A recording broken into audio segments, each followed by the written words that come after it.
Hello again, welcome to the show. As always, I'm Jason McNeil and this is Cup of Joe Canada.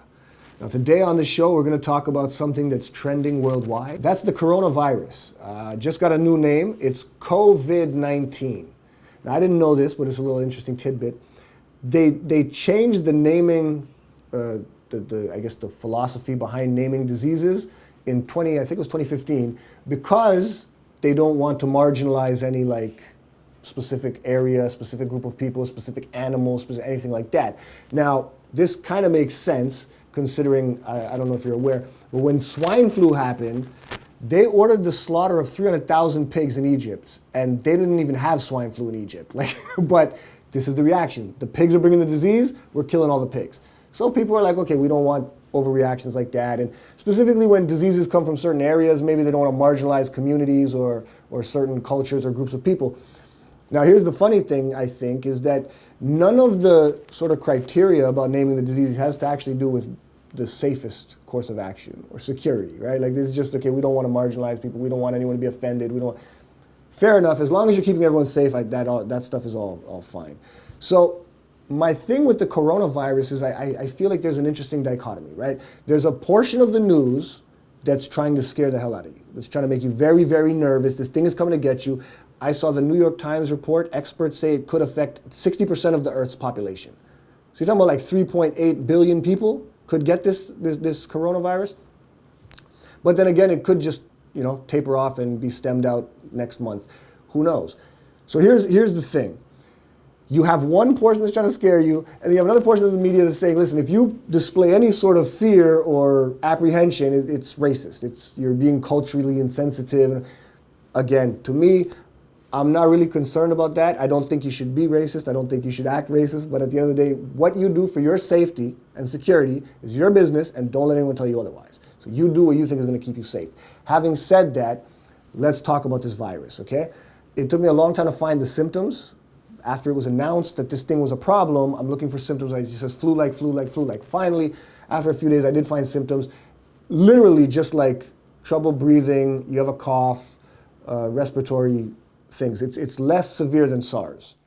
So this is the first reason why they use the word pandemic, because it's very low key when you get it. It may not seem very bad. Second reason is very contagious. They've now said it's airborne. It can permeate through the eyes. Okay, so the mask doesn't really do anything. You can still get it, right? So again, pandemic, scary word, just means it's very contagious. It's easy to spread. Doesn't mean it's hella deadly, right? It is actually a little more lethal than the regular flu. They say 2%, but that's not a crazy number. It's close to what the flu is. So the other thing that's interesting to note about it that we screwed up with apparently is that the incubation period is 24 days, they say now. Now the quarantines, you may have noticed, have been 14-day quarantines. So they may have released people who may actually still be sick or still be contagious. So this could get worse before it gets better. I guess my main points on it are, one, I don't trust a word the Chinese government is saying. So for example, when the Chinese government was saying we've got 1,600 cases of people that we think are sick, they built 4 hospitals in 10 days. That's not because 1,600 people were sick.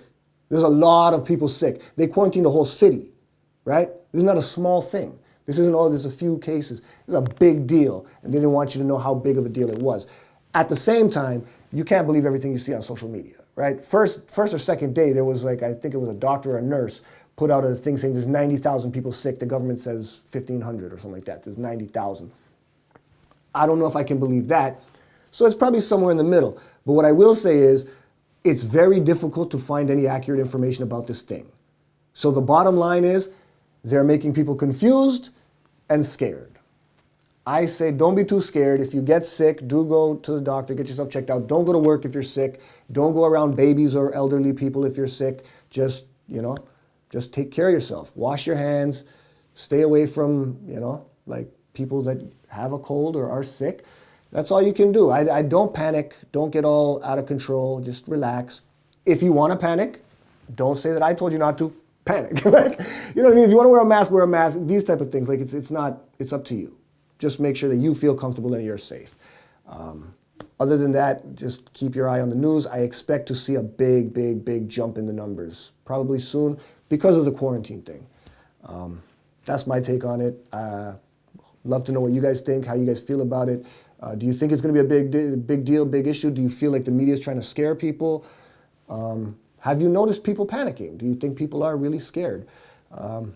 Let me know. Hit the comments down below.